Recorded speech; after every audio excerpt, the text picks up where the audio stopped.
ఎవరు ఎవరికి తోడవుతారో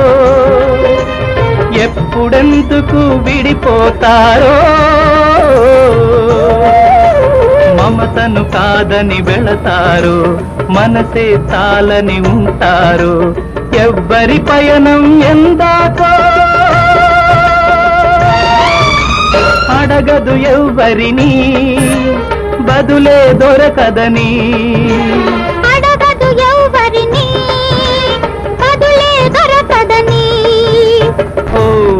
బాటసారి ఇది జీవిత రహదారి ఎంత దూరమో ఏది అంతమో ఎవరు ఎరుగని దారి ఇది ఒకరికి సొంతం కాదు ఇది ఓ బాటసారి ఇది జీవిత